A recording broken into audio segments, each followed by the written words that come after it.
Doctor पहा घराघरात आज समस्या आहे. केस गळतायत, केस गळतायत. तर याचं रिझन आहे ना असं आहे की आपल्या जीवनशैलीमध्ये जे मोठ्या प्रमाणामध्ये बदल झालेले आहे की समजा झोप कमी असणे, व्यायामाचा अभाव, अनियमित जेवण आणि स्त्रियांमध्ये ना स्पेसिफिकली हार्मोन इम्बॅलन्समुळे जसं PCOD आहे, थायरॉइड डिसऑर्डर आहे, या गोष्टींमुळे स्त्रियांमध्ये हेअरफॉल असतो. केस धुणं, तेल लावणं, या बाबतीत तुम्ही काय सांगाल? द मेन थिंग इज की ना तुम्ही जो भी शॅम्पू यूज कराल तो सौम्य असायला पाहिजे आणि सल्फेट फ्री असायला पाहिजे. अनुवांशिक एक कारण आहे की त्यामुळे केस गळतात, पण त्याच्या व्यतिरिक्त दुसरे पण कारण आहेत की ते पण रूल आउट करायला पाहिजेत. बट ना त्याच्यापेक्षा जर जास्त केस तुमचे गळत असेल, तुम्हाला फील व्हायला लागलं असेल की तुमच्या टाळूवरचे केस पातळ व्हायला लागले आहे, टाळू दिसायला लागलेला आहे, तर त्यावेळेस ना तुम्ही डॉक्टरला कन्सल्ट करून घ्यायला पाहिजे. केस गळती फक्त सौंदर्य विषयक प्रॉब्लेम नाही आहे, तो आहे ना आपल्या आत्मविश्वासाशी संबंधित आहे. जे पेशंट आहे ना ज्यांना जास्त हेअर लॉस असतो ना, ते कधी कधी स्वतःला आरशामध्ये बघायला घाबरतात, स्वतःचं प्रतिबिंब बघायला ते टाळतात, सामाजिक कार्यक्रमाला जात नाहीत. केस गळती ना ते फक्त सौंदर्य विषयक नसून आहे ना आपल्या मानसिक आरोग्याचा एक महत्वाचा भाग आहे. त्याची ट्रीटमेंट करणं गरजेचं आहे.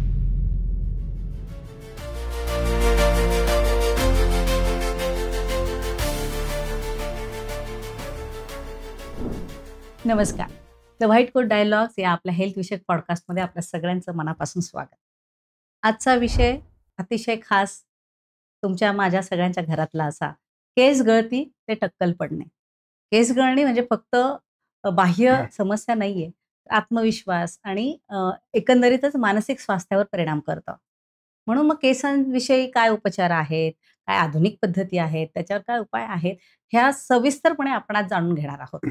त्यासाठी आपल्याला मार्गदर्शन करण्यासाठी आपल्यासोबत आलेले आहेत डॉक्टर विशाल कांकरिया सर, जे होमिओपॅथिक डॉक्टर आणि कॉस्मेटॉलॉजिस्ट आहेत आणि विश्वदीप या नावानं त्यांचं जळगाव इथं कलाभवन समोर सिंधी कॉलनी रोडवर त्यांचं हे लेझर आणि कॉस्मेटॉलॉजीचं क्लिनिक आहे.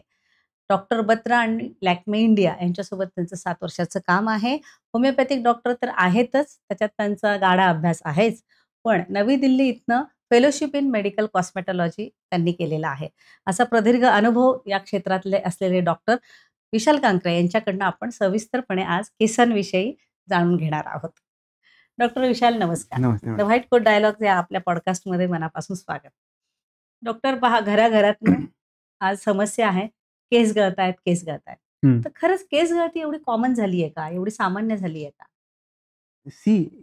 केस गळती ना ही मतलब तरुणांपासून तर वृद्धापर्यंत ना सर्व वयोगटामध्ये दिसून येत आहे. तर लहान मुलांना सुद्धा आहे आता. लहान मुलांना सुद्धा आहे. तर याचं रिझन आहे ना असं आहे की आपल्या जीवनशैलीमध्ये जे मोठ्या प्रमाणामध्ये बदल झालेले आहे की समजा झोप कमी असणे, व्यायामाचा अभाव, अनियमित जेवण, या गोष्टी ना शरीरामधलं न्यूट्रिशन संपवून टाकतात, पोषण संपवून टाकतात.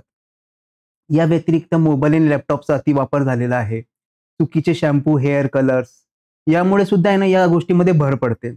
शिवाय हार्मोनल इम्बॅलन्स तर आहेच की ते एक बिगेस्ट रिझन आहे की त्याच्यामुळे हेअर लॉस होतो. म्हणजे ह्या सगळ्या अशा अनेक कारण हा आहेत. अशी ते नेमकं कारण शोधून काढणं, त्याचं निदान करून उपचार करणं सोपं जातं. तर पुरुष आणि स्त्रियांमध्ये केस गळतीची कारणं वेगवेगळी असतात का? हा पुरुष आणि स्त्रियांमध्ये ना काही कारणं वेगवेगळी आहेत. म्हणजे जनरली बघितलं गेलं तर 40 मेन कारणं आहेत हेअरफॉलसाठी, परंतु काही अशी कारणं आहेत की जी पुरुषांमध्ये आणि स्त्रियांमध्ये वेगवेगळी आहेत. पुरुषांमध्ये ना आम्ही जनरली एक अँड्रोजेनेटिक ॲलोपेशिया बघतो, मेल पॅटर्न बाल्डनेस, तर अनुवंशिक पण असते ते. आणि स्त्रियांमध्ये ना स्पेसिफिकली हार्मोन इम्बॅलन्समुळे जसं PCOD आहे, थायरॉइड डिसऑर्डर आहे, या गोष्टींमुळे स्त्रियांमध्ये हेअरफॉल असतो. या व्यतिरिक्त आहे ना स्त्रियांमध्ये जसं मेनोपॉज आहे किंवा मासिक म्हणजे पिरियड समजा इरेग्युलर होत असेल, तर ही कारणं सुद्धा आहे ना त्या गोष्टीमध्ये भर टाकतात.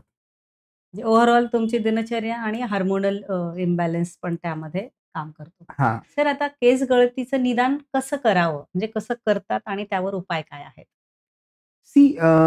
नॉर्मली ना सगळ्यात मेन म्हणजे काय आहे की जर तुम्हाला आहे ना तुमच्या नॉर्मल रेंजपेक्षा जर तुम्हाला एक 50 ते 100 केस तुमचे रोज गळत असतील, तर हे एवढं नॉर्मल आहे. परंतु जर कधी त्याच्यापेक्षा जास्त जर कधी गळत असेल तर त्यावेळेस ना निदान करणं गरजेचं आहे. याच्यामध्ये ना आम्ही सगळ्यात मेन म्हणजे काय ब्लड इन्व्हेस्टिगेशन्स करून घेतो. त्याच्यामध्ये CBC आहे, नंतर व्हिटॅमिन B12 आहे, डी आहे, या फेरिटिन आहे, या लेवल टेस्ट केल्या जातात. आणि क्लिनिकली या व्यतिरिक्त डॉक्टर आहे ना आपल्या क्लिनिकमध्ये ट्रायकोस्कोप असतो. त्या ट्रायकोस्कोपने हेअरचं एनालिसिस करतो आणि त्या अनुसार पेशंटला ट्रीटमेंट सजेस्ट करतो. केस गळतीमध्ये कोणत्या उपचार पद्धती प्रभावी आहेत? सी केस गळतीमध्ये सगळ्यात मेन तर सुरुवातीला आहे ना, औषधोपचार करायला पाहिजेत. त्याच्यामध्ये तुम्ही जसं पुरुषांमध्ये आम्ही जनरली मिनॉक्सिडिल 5% किंवा 10% मध्ये यूज करतो आणि स्त्रियांमध्ये 2% मध्ये यूज केलं जाते.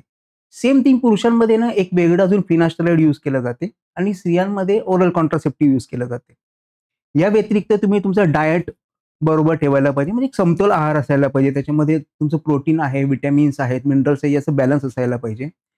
आणि ज्या स्पेशल टेक्निक्स आहेत जसं स्ट्रेटनिंग आहे, कलरिंग आहे, या सर्व गोष्टी जनरली अव्हॉइड करायला पाहिजेत. सर आत्ता तुम्ही आहाराचा विषय काढलेला. तर आहारामध्ये नेमके कोणते बदल केले पाहिजे, की जेणेकरून केस गळतीवर त्याचा सकारात्मक परिणाम होईल? मग अशी आहारामध्ये ना तुम्ही सगळ्यात मेन म्हणजे तुमचं प्रोटीन बरोबर असायला पाहिजे. म्हणजे तुम्ही प्रोटीनसाठी ना डाळी आहे, दूध आहे, दही आहे, पनीर आहे, या गोष्टी तुम्ही घेऊ शकतात. तुम्ही आयर्न आणि फॉलिक ॲसिडसाठी डाळिंब घेऊ शकतात, हरभरे घेऊ शकतात, बीट घेऊ शकतात. ओमेगा 3 फॅटी ॲसिड खूप चांगला सोर्स आहे. त्याच्यासाठी मग तुम्ही फ्लॅक्स सीड्स आहेत, वॉलनट्स आहेत, अक्रोड आहेत, या गोष्टी घेऊ शकतात. आणि या व्यतिरिक्त ना व्हिटॅमिन डी आणि B12 साठी ना सप्लिमेंट सफिशियंट आहे. आणि जर कधी तुम्ही बाहेरचं जर कधी टाळलं, तेलकट आणि प्रोसेस फूड जर कधी टाळलं तर सर्वोत्तमच मग. तर मग आता ह्याच्याशी रिलेटेड केस धुणं, हं, तेल लावणं, हं. या बाबतीत तुम्ही काय सांगाल? हां. हे बघा, तुमचे जर कधी हेअर ड्राय असेल ना, तर तुम्ही आठवड्यातून 2दा हेअर वॉश करायला पाहिजे. आणि जर ऑइली हेअर असेल तर तुम्ही 3दा करायला पाहिजे. See the main thing is की ना तुम्ही जो भी शॅम्पू यूज कराल तो सौम्य असायला पाहिजे आणि सल्फेट फ्री असायला पाहिजे. जनरली जर कधी तुम्ही केसांची मालिश करत असाल तर आठवड्यातून 1दा किंवा 2दा करायला पाहिजे. शक्यतो रात्री मालिश करायला पाहिजे. ब्लड सर्क्युलेशन वाढते त्याच्याने. आणि जेव्हा तुमचे केस ओले असेल, तर ओल्या केसांना पुसू नका. त्याला पूर्णपणे ड्राय होऊ द्या. त्यानंतरच मग तुम्ही त्याला कोंब करू शकतात. जे तुम्ही यूज कराल प्रॉडक्ट ते एकदा म्हणजे थोडंसं बघून यूज करायचं, की ॲसिडिक शॅम्पू जास्त चांगले असतात अल्कलिकपेक्षा. तिसरं रिझन हे आहे, की ना फक्त एक अनुवांशिकच केस गळतीसाठी कारण नाही आहे. म्हणजे ना अनुवांशिक एक कारण आहे, की त्यामुळे केस गळतात. पण त्याच्या व्यतिरिक्त दुसरे पण कारणं आहेत, की ते पण रूल आउट करायला पाहिजेत. आणि चौथं असं आहे, की प्रत्येक औषध आहे ना, प्रत्येक आजारासाठी एकच औषध नाही आहे. तर तुम्हाला डॉक्टरच्या सल्ल्यानेच ते अकॉर्डिंगली घ्यायला पाहिजे, की जे कॉज आहे त्या कॉजच्या अनुषंगाने तुम्ही मेडिसिन घ्यायला पाहिजे. स्वतःच्या हां. मनाने काही घेऊ नये. नाहीतर थोडक्यात. नुसतं फक्त जर हेअर फॉल होतो आहे म्हणून सगळेजण ऑइलच लावत आहेत, तर हे पण चुकीचं आहे. काहींना ऑइलची गरज आहे, तर काहींना न्यूट्रिशनची गरज आहे. काहींना सीरमची गरज आहे. सर सामान्य माणसांनी केस गळती साठी म्हणजे त्यांनी कसं ओळखावं, की आता आपली केस गळती बऱ्यापैकी वाढलेली आहे आणि आता आपण डॉक्टरकडे गेलं पाहिजे? सी सी रिझन मॅडम कसं आहे आहे ना 50 ते 100 केस तुमचे रोज गळत असतील. Depend upon your age. ठीक आहे. तुम्ही यंग असाल आणि तुमची जास्त केस गळत असेल किंवा तुम्ही जास्त मिडल एज किंवा ओल्ड एजला पोहोचले असाल आणि तेव्हा तुमचे कमी केस गळत असतील, तर ते नॉर्मल आपण काउंट करूयात. बट आहे ना त्याच्यापेक्षा जर जास्त केस तुमचे गळत असेल, तुम्हाला फील व्हायला लागलं असेल, की तुमच्या टाळूवरचे केस पातळ व्हायला लागले आहे, टाळू दिसायला लागलेला आहे. तर त्यावेळेस आहे ना तुम्ही डॉक्टरला कन्सल्ट करून घ्यायला पाहिजे. या व्यतिरिक्त आहे ना काही-काही जणांना डॅन्ड्रफ होतो, खाज येते, स्किन ड्राय पडते, नख तुटायला लागतात. त्यावेळेस सुद्धा आहे ना तुम्ही एक ट्रायकोलॉजिस्टला कन्सल्ट करणं गरजेचं आहे. त्यानुसार मग डॉक्टर म्हणजे त्यांना ही सजेस्ट साधारण करेल. लक्षणं आहेत, ही दिसायला लागली, की त्यांनी हां, डॉक्टरांचा सल्ला डॉक्टरांचा घ्यायलाच सल्ला पाहिजे. घ्यायला पाहिजे. येस. डॉक्टर केस गळतीचा मानसिक अ, ज्याला म्हणतो आपण मानसिक स्वास्थ्यावर किती परिणाम खोल होऊ शकतो? खूप खोलवर होऊ शकतो मॅडम. म्हणजे मी पर्सनली या मताचा आहे, की ना केस गळती फक्त सौंदर्यविषयक प्रॉब्लेम नाही आहे. तो आहे ना आपल्या आत्मविश्वासाशी संबंधित आहे. हं, म्हणजे मी बघितलंय मॅडम, की जे पेशंट आहे ना ज्यांना जास्त हेअर लॉस असतो ना, ते कधी-कधी स्वतःला आरशामध्ये बघायला घाबरतात. स्वतःचं प्रतिबिंब बघायला ते टाळतात. सामाजिक कार्यक्रमाला जात नाहीत आणि एक्स्ट्रीम केसेसमध्ये तर आहे ना पेशंट डिप्रेशन आणि अँक्झायटीचे शिकार होतात. तर म्हणजे हे कारणं आहेत, की म्हणजे मला असं पर्सनली वाटते, की केस गळती ना, हे फक्त सौंदर्यविषयक नसून आहे ना, आपल्या मानसिक आरोग्याचा एक महत्त्वाचा भाग आहे. भाग आहे. म्हणजे फक्त बाह्य समस्या नाहीये ती खरं हं. तर. तर त्यासाठी डॉक्टरकडे जाणं गरजेचं गरजेचं आहे. आहे मॅडम. आणि तिथं आता तुमच्याकडे आलेत असे पेशंट, हं. निदान झालं, तर यामध्ये काय उपचार पद्धती आहे? म्हणजे आधुनिक उपचार पद्धती काय आहेत? जे या बघा, केस गळतीवर अपार्ट मात फ्रॉम करता येऊ अपार्ट फ्रॉम शकेल? मेडिसिन्स आहे ना, मेडिसिन आणि डाएट हा विषय तर वेगळा झाला. हं. परंतु आधुनिक उपचार पद्धतीमध्ये ना काही स्पेसिफिक वैज्ञानिकदृष्ट्या सिद्ध झालेले उपचार आहेत मॅडम. यामध्ये ना सगळ्यात पहिले डॉक्टर पी-आर-पी सजेस्ट करतात. प्लेटिलेटरी रिच प्लाझ्मा थेरपी म्हणतो आपण त्याला. जी-एफ-सी सजेस्ट करतात. मिसोथेरपी आहे, मायक्रो निडलिंग आहे, एच-व्ही-टी आहेत. या काही महत्त्वाच्या प्रोसिजर्स आहेत, की ज्या क्लिनिकमध्ये ना तुम्ही डॉक्टरच्या अंडरमध्ये करू शकता. डॉक्टरच्या अंडर सुपरव्हिजन खालीच ह्या होऊ होऊ शकतात. शकतात. तज्ञ डॉक्टरच हे त्या करू शकतात. हो मॅडम. आता तुम्ही बऱ्याच उपचार पद्धती सर सांगितल्या, तर हं. आपण वन बाय वन त्याबद्दलही जाणून घेऊया. हां. तर पी-आर-पी, हं. तर पी-आर-पी म्हणजे काय? मॅडम बघा, पी-आर-पी म्हणजे ना प्लेटिलेट रिच प्लाझ्मा थेरपी. म्हणजे या शब्दामध्ये सगळं काही दिलेलं आहे, की असा प्लाझ्मा ज्याच्यामध्ये भरपूर प्रमाणामध्ये प्लेटिलेट्स आहेत. पी-आर-पीमध्ये सगळ्यात मेन म्हणजे पी-आर-पी ही एक नैसर्गिक पद्धत आहे मॅडम. याचा काही साइड इफेक्ट पण नाही आहे.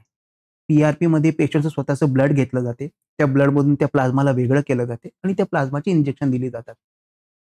आता हा प्लाझ्मा जेव्हा म्हणजे हा जो प्लाझ्मा आहे, जो ज्याच्यामध्ये भरपूर मध्ये प्लेटलेट्स आहेत. हा प्लाझ्मा आतमध्ये जाईल आणि ग्रोथ फॅक्टरला रिलीज करेल. साधारणतः आम्ही बघतो, की अ, एक एक एक जी पी-आर-पी असते ती महिन्यातून एकदा तुम्ही पी-आर-पी करायला पाहिजे आणि 7 ते 8 सेशन, 10 सेशन्समध्ये ना तुम्हाला एक डिझायर इफेक्ट त्याच्यामध्ये दिसून येतो. म्हणजे किमान 7-8 महिने हे केलं तर हां. चांगला इफेक्ट दिसतो. हं. तुम्ही जी-एफ-सी पण म्हणालात सर. हो मॅडम. मग जी-एफ-सी ही उपचार पद्धती काय आहे आणि त्याचा कसा या केस गळतीशी संबंध आहे हं. किंवा त्यावर कशी मात करता येऊ शकते? मॅडम बघा, जी-एफ-सी आहे ना, it is advance version of P-R-P. म्हणजे ना बरं. मध्ये मधल्या काळामध्ये ना असं एक आमच्या लक्षात आलं, की कधी-कधी ना जेव्हा आपण तो पी-आर-पीमध्ये जो प्लाझ्मा आपण सेपरेट करतो आहे आणि जेव्हा तो प्लाझ्मा आतमध्ये जाते, तो कधी-कधी ना ब्लडमध्ये मिक्स होऊन पुन्हा नवीन ब्लड बनवून टाकत आहे. म्हणजे आपण ब्लडमधून प्लाझ्मा वेगळा केला, आतमध्ये त्याला इंजेक्ट केलं आणि पुन्हा ब्लडमध्ये मिक्स मिक्स होऊन नवीन ब्लड बनवून टाकलं. म्हणजे आपण ते जिथून नवीन सुरू केलं सेल्स तयार होतात, रिज्युव्हनेशन होतं? नाही. मग मग जिथून सुरू केलं ते तिथेच पुन्हा आपण थांबून गेलो मॅडम. जी-एफ-सीनं तोच एरर कमी केलेला आहे जी-एफ-सीमध्ये. जी-एफ-सीमध्ये काय आहे, की जे आपण जो प्लेटिलेट जे आपण वेगळे करतो आहे, त्याच्यातून ग्रोथ फॅक्टर काढले जातात मॅडम आणि या ग्रोथ फॅक्टर डायरेक्ट इंजेक्ट केली जातात. म्हणजे ना सगळ्यात मेन म्हणजे असं की पी-आर-पीमध्ये जो थोडासा पेन असतो, जी थोडीशी सूज असते, ती जी-एफ-सीमध्ये नसते. दुसरं असं आहे, की अल्मोस्ट 3 पी-आर-पी किंवा 5 पी-आर-पी एक जी-एफ-सीचे इक्विव्हॅलंट असतात. तर त्यामुळे ना वेळ पण कमी लागतो, रिझल्ट पण चांगले दिसतात आणि सगळ्यात मेन म्हणजे ना साइड इफेक्ट बिलकुल पण नाही आहे जी-एफ-सीमध्ये.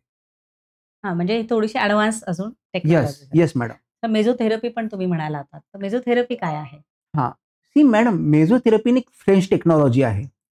अ, याच्यामध्ये काय आहे, की मेसोथेरपीमध्ये जे आपले आयन्स आहेत, अमिनो ॲसिड्स आहेत, एन्झाइम्स आहेत, हे सगळे आहे ना इंजेक्शनद्वारे आतमध्ये इंजेक्ट केली जातात. मेसोथेरपी ना 2 प्रकारे केली जाते. एक असते इन्व्हेसिव्ह, नॉन इन्व्हेसिव्ह. म्हणजे काही-काही ठिकाणी ना इंजेक्ट केलं जाते आणि काही-काही ठिकाणी एक मेसोथेरपीचं डिव्हाइस असते. त्या प्रोबच्या मार्फत त्याला आतमध्ये पुश केलं जाते. आता जसं मी तुम्हाला बोललो, की त्याच्यामध्ये अमिनो ॲसिड्स असणार आहेत, व्हिटॅमिन्स असणार आहेत. याचा अर्थ काय आहे, की it is applicable for those patient who has a hair fall due to the nutritional deficiency. न्यूट्रिशनच्या कमतरतेमुळे. मग अशा पेशंटला हेअर थिनिंग जाणवते. त्यांना आहे ना मेल पॅटर्न बाल्डनेस जनरली आम्ही बघत नाही, की मेल पॅटर्न बाल्डनेसमध्ये जे दोन्ही साइडने मागे जाते आणि क्राउन एरिया आपला एक्सपोज होतो. असं कधीच मेसोथेरपी म्हणजे न्यूट्रिशनल डेफिशियन्सीमध्ये बघायला मिळत नाही. हे फक्त आहे ना आम्हाला हार्मोनल इम्बॅलन्समध्येच बघायला मिळते. त्यामुळे मेसोथेरपी इट इज म्हणजे आम्ही जेव्हा पेशंटला केस हिस्ट्री घेतो आणि जेव्हा पेशंट आम्हाला बोलतो, की "सर फॅमिली हिस्ट्री नाही आहे. माझ्या आई-वडिलांची केस चांगली आहे." तर त्यावेळेस आम्हाला हां, मला थोडासा वीकनेस जाणवतो सर, थकवा जाणवतो. मध्ये-मध्ये माझे नख पण तुटायला लागले. मग तेव्हा आम्हाला समजून जाते, की अरे याला न्यूट्रिशनल डेफिशियन्सी होत आहे, हेअर थिनिंग आहे. तर mesotherapy is a very good option for him. अच्छा. म्हणजे हार्मोनल असेल किंवा न्यूट्रिशनल. न्यूट्रिशनल न्यूट्रिशनल जेव्हा स्पेसिफिकली जास्त स्पेसिफिकली वर्कआउट असेल करेल मॅडम. त्यावेळेस मेसोथेरपी गुड हां, ऑप्शन. हां. मायक्रो निडलिंग एक हा उपचार पद्धती आहे मॅडम, त्याबद्दल काय? मायक्रो निडलिंग आहे ना, म्हणजे मी पर्सनली मला असं वाटतं की मायक्रो निडलिंग आहे ना, ही फक्त सेपरेट उपचार पद्धती नसायला पाहिजे. म्हणजे आज बी ना म्हणजे खूप डॉक्टर्स असे आहेत की जे ना मायक्रो निडलिंगला आहे ना पीआरपी सोबत किंवा जीएफसी सोबत अटॅच करून ट्रीटमेंट करतात. त्याच्यामध्ये ना मायक्रो निडलिंग 2-3 डिव्हाइस असतात त्याच्यामध्ये. एक डर्मा रोलर असतो, डर्मा पेन असतो किंवा डर्मा पंच असतो एक. स्टॅम्प पंच म्हणतो आम्ही त्याला. त्याच्याने ना त्याला त्या रोलरला आहे ना बारीक सुई असतात, निडल्स असतात आणि ते निडल्स आहे ना त्याच्याने इंजुरी केली जाते तिथे. म्हणजे त्या तिथे फिरवल्या जातात.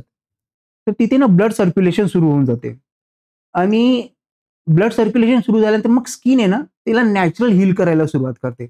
त्यामुळे ना जेव्हा डॉक्टर पीआरपी करतात, तेव्हा ते मायक्रो निडलिंग पण करतात सोबत किंवा जीएफसी सोबत करतात. आजकाल तर असं झालंय की मायक्रो निडलिंग फेससाठी सर्वात जास्त यूज केली जाते. बरं, म्हणजे स्किन ब्लड रेज्युनेशनसाठी. स्किन रिज्युव्हनेशनसाठी. सर आता आपण ह्या सगळ्या उपचार पद्धतींमध्ये अजून काय उपचार पद्धती आहेत? अ, नवीन उपचार आता आपण पी-आर-पी बघितलं, जी-एफ-सी बघितलं, आपण हं. मेसोथेरपी पाहिलं, त्याच्यानंतर आपण मायक्रो निडलिंग पाहिलं. अजून काय यामध्ये आहेत का उपचार पद्धती? अच्छा मॅडम, या व्यतिरिक्त ना एक अजून असते उपचार पद्धती एचव्हीटी थेरपी. ती म्हणजे हे एच-व्ही-टी थेरपी म्हणजे काय? एचव्हीटी थेरपी म्हणजे हेअर व्हायटलायझिंग थेरपी. मॅडम हां, बघा एचव्हीटी म्हणजे काय आहे? है ना, म्हणजे HVT it's like a natural minoxidil. म्हणजे आपण जनरली जर कधी तुम्ही एखाद्या डर्मॅटॉलॉजिस्टकडे जर कधी गेले हेअर फॉलसाठी, तर ते तुम्हाला मिनॉक्सिडिल देतील. तर स्त्रीला 2% मध्ये किंवा पुरुषांमध्ये 5% 10% मध्ये यूज केलं जाते. No, it is a chemical madam. जसं तुम्ही मिनॉक्सिडिल स्प्रे कराल, ते खाली जे ब्लड सप्लाय करणारे व्हेसल्स आहेत त्यांना ते डायलेट करेल, जाड करेल आणि जास्त ब्लड सप्लाय सुरू होऊन जाईल आणि केसांना त्या रक्तातून पोषण मिळायला सुरुवात होईल.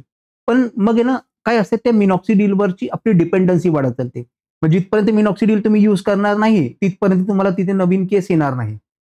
एचव्हीटी हे त्यालाच लक्षात ठेवून बनवलेलं प्रोडक्ट आहे. हेअर व्हायटलायझिंग थेरपीमध्ये ट्रिपल एलटी लाईट असतो, लो लेव्हल लेझर लाईट. हा लेझर लाईट आहे ना, केसांच्या मुळापर्यंत जाऊन ब्लड सर्क्युलेशन वाढवतो नॅचरल पद्धतीने. म्हणजे असं नाही आहे की ना, की लाईक तुम्ही एचव्हीटी घेताय म्हणून तुमचं हेअर कमी झालाय. त्याच्याने जे छोटे-मोठे हर्डल्स आहेत, जे ब्लड सप्लाय करायला थांबवत आहेत, ते क्लिअर करून टाकते. इन शॉर्ट असं आहे की ज्यांना हेअर थिनिंग जस्ट सुरू झालं असेल, ज्यांना टक्कल अजून पडलं नाहीये, फक्त हेअर फॉल आहे, अशा पेशंटला एचव्हीटी खूप जास्त काम करते. हां, म्हणजे त्या स्टेजवर तुम्ही तशी उपचार हां, पद्धती इनिशियल फेजला इनिशियल करायला पाहिजे एचव्हीटी. सुचवता. आता आपण आतापर्यंतच्या 5-6 उपचार पद्धती पाहिल्यात. हां, मॅडम. तर त्या एक सामान्य माणसाच्या मनात असा प्रश्न येतो, की ह्या सेफ आहेत का? आणि याचे साइड इफेक्ट्स असतात का? हां. सी मॅडम, याच्यामध्ये ना पी-आर-पीमध्ये थोडा पेन असतो after procedure for 1 hour 2 hour maximally. थोडीशी स्वेलिंग वगैरे असते. या व्यतिरिक्त पी-आर-पीमध्ये असं काही बघायला मिळालं नाही आहे. जी-एफ-सीमध्ये तर काहीच नाही मॅडम. जी-एफ-सी पूर्णपणे सेफ आणि सायंटिफिक आहे मॅडम. मिसोथेरपीचे ना काही अति साइड इफेक्ट आम्ही बघितले आहे मॅडम. त्याच्यामध्ये ना काही-काही जणांना तिथे क्लॉट निर्माण होऊन जातात किंवा मग काही-काही जणांना आहे ना तिथे ना स्किन अनइव्हन स्किन टोन होऊन जातो काही-काही पेशंटला एखाद्या ठिकाणी. त्यामुळे ना मला असं वाटतं की मिसोथेरपीचे काइंड ऑफ थोडेसे साइड इफेक्ट आहे कंपॅरेटिव्हली पी-आर-पी आणि जी-एफ-सी पेक्षा. जर कधी तुम्ही मिसोथेरपी नॉन इन्व्हेसिव्ह पद्धतीने करत असाल, त्याच्या मिसोथेरपी युनिट नाही, तर मग त्याचे साइड इफेक्ट खूप कमी आहेत. इंजेक्टेबलमध्ये थोडंसं अव्हॉइड करायला पाहिजे मिसोथेरपी. आणि मायक्रो निडलिंगमध्ये तर बिलकुल पण नाही आहे आणि एचव्हीटीमध्ये तर बिलकुल नाही आहे. डायरेक्ट दोघी काहीच नाही. तिघींमध्ये नाही आहे. सर, केस गळती ही समस्या आहे, घरोघरी आहे. त्याचे खूप छान उपचार पद्धती पण तुम्ही सांगितल्या. त्याच्यामुळे तसं ज्यांचे केस गळती आहे, त्यांनी घाबरण्याचं काही कारण नाहीये. नाही आहे. त्याच्यावर छान उपचार पद्धती आहेत. तर अशा केस गळतीने त्रस्त असलेल्या सगळ्यांसाठी तुम्ही काय संदेश द्याल? ती मॅडम, केस गळती ना जरूर एक सामान्य आजार आहे. परंतु त्याला आहे ना वेळीच त्याची ट्रीटमेंट करणं गरजेचं आहे. निदान करून ट्रीटमेंट करून घ्यायला पाहिजे. कारण आहे ना नंतर आपलं म्हणजे ते फक्त एक सौंदर्यविषयक नसून आहे ना आपल्या मानसिक आरोग्याचाही भाग आहे. इन शॉर्ट तर मी तरी हेच म्हणेल, की आहे ना hair is a crown that you never take off. म्हणजे म्हणजे इन्व्हेस्ट इन युअर हेअर, म्हणजे तुमच्या केसांवर असा आहे, की तो एक असा मुकुट आहे, की जो तुम्ही कधीच काढणार नाही. आज आपल्याला डॉक्टर विशाल कांकरिया सरांनी द व्हाईट कोट डायलॉग्स या आपल्या पॉडकास्टमधून केस गळती, टक्कल पडणे, ह्या सगळ्या समस्या, त्यावरचे उपाय, उपचार पद्धती हे सगळं सविस्तरपणे सांगितलंय. त्यामुळे घाबरून न जाता वेळीच जर तुम्ही उपचार घेतले, तर तुम्ही तुमचे केस छान आपल्या क्राउन ज्याला सरांनी आता सांगितलंय, तुमच्या डोक्यावरचे केस खूप छान अबाधित ठेवू शकता. त्यामुळे चिंता करू नका, टेन्शन घेऊ नका. वेळीच डॉक्टरांकडे जा उपचारांसाठी. व्हाईट कोट डायलॉग्स या पॉडकास्टमधनं आम्ही असेच वेगवेगळे विषय, त्यांच्या समस्या आणि त्याच्यावरचे उपचार घेऊन येतोय. असेच आपले काही अजून समस्या असतील आणि प्रश्न असतील, तर आमच्या कमेंट बॉक्समध्ये तुम्ही नक्की आम्हाला लिहून कळवा. ते आम्ही घेण्याचा नक्की प्रयत्न करू. तुम्हाला मार्गदर्शन मिळण्यासाठी आम्ही नवनवीन विषय घेऊन येत आहोत. त्यामुळे तुम्ही आमचा प्रत्येक एपिसोड बघत राहा आणि आमच्या चॅनेलला लाईक आणि सबस्क्राईब करायला विसरू नका. धन्यवाद.